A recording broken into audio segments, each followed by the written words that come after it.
CPS రద్దు, OPS అమలుకై ఉమ్మడి తూర్పు గోదావరి జిల్లా ఉద్యోగుల ఐక్య కార్యాచరణ సమితి ఆధ్వర్యంలో ఉద్యోగ ఉపాధ్యాయులు కాకినాడ నగరంలో భారీ బైక్ ర్యాలీని చేపట్టారు. శనివారం ఉద్యోగ ఉపాధ్యాయులు మధ్యాహ్న భోజన విరామం సమయంలో బైక్ ర్యాలీగా ఆర్డీఓ కార్యాలయం వద్దకు చేరుకున్నారు.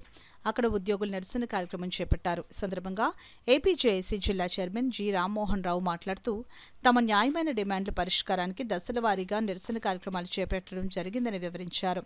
ఈ నెల 20వ తేదీన కలెక్టరేట్ ముట్టడి చేస్తామని అన్నారు.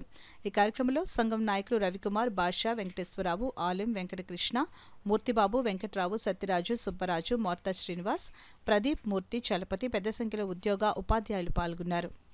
అదేవిధంగా మెడికల్ రీయింబర్స్మెంట్ బిల్స్ కానీ, టీఏటీఏ బిల్స్ కానీ, ఏ విధమైనటువంటి ఫైనాన్షియల్ బెనిఫిట్ బిల్స్ కూడా మాకు సకాలంలో రాని కారణంగా మరి గత 4 సంవత్సరాలు 7 నెలలు కూడా మేము దఫదఫాలుగా మా నాయకత్వం చర్చలు జరుపుతూనే ఉంది. అయినప్పటికీ కూడా ఏ విధమైనటువంటి మన ఆచరణ కూడా లేకుండా ఈ ప్రభుత్వం ఈ రోజు కూడా మొండి వైఖరి వహిస్తూ ఉంది. మరి గ్రూప్ ఆఫ్ మినిస్టర్స్తో మొన్న చర్చలు జరిపారు. చర్చలు విఫలమైనవి కాబట్టి మేము రేపు 20వ తారీఖు కూడా ఈ జిల్లాలో 3 జిల్లాల తరపున ఈ జిల్లాలో మహాధర్నా కార్యక్రమాన్ని ఏర్పాటు చేశాం.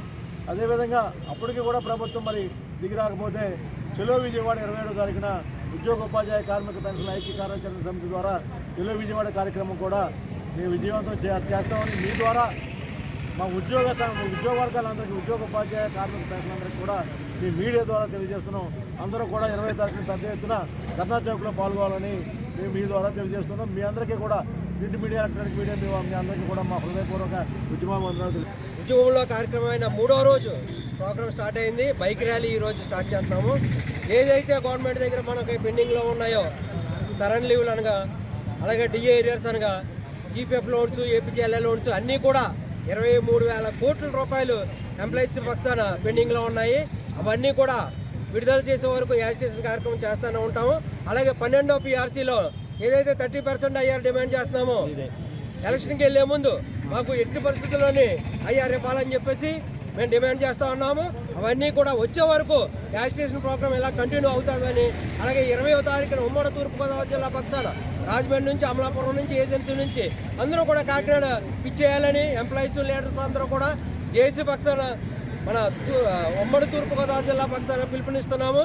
మీ ద్వారా అందరికీ తెలియజేయాలని కోరుకుంటూ 20వ తారీఖున భారీ ఎత్తున ప్రోగ్రాం జయప్రదం చేయాలని కోరుకుంటున్నాం. ఇప్పటికి 6 నెలలు పూర్తి అయిపోయినా కానీ ఇప్పటివరకు కూడా ఆ కమిషనర్ గారి ముఖం ఎలా ఉంటుందో ఎవరికి తెలియదు. వారికి ఆఫీస్ కూడా ఇప్పటివరకు ఏర్పాటు చేయలేదు. వారికి సిబ్బంది కూడా ఇవ్వలేదు. అంటే ఉద్యోగుల పట్ల పీఆర్సీ వేయడానికి ప్రభుత్వం ఎంత నిర్లక్ష్య ధోరణి వహిస్తుందన్నది ఈ ఉదంతం మనకు తెలుస్తుంది.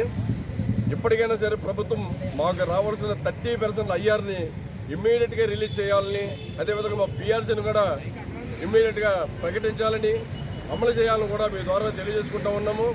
మేము వివిత్తుల ఎగిసిపడుతున్న ఉద్యమంగా దీన్ని మీరు భావించాలి. లేదంటే మమ్మల్ని తక్కువ అంచనా వేసినప్పుడు గత ప్రభుత్వాలు రుచి చూసాయి ఉద్యోగుల దెబ్బ, మళ్ళీ అదే దెబ్బ మీకు తగలకుండా చూసుకోవాలని కూడా ఈ సందర్భంగా ప్రభుత్వాన్ని హెచ్చరిస్తూ మాకు రావాల్సిన అన్ని రాయితీలను కూడా ఇమ్మీడియట్గా ప్రభుత్వం స్పందించి మాకు నెరవేర్చాలని మీ ద్వారా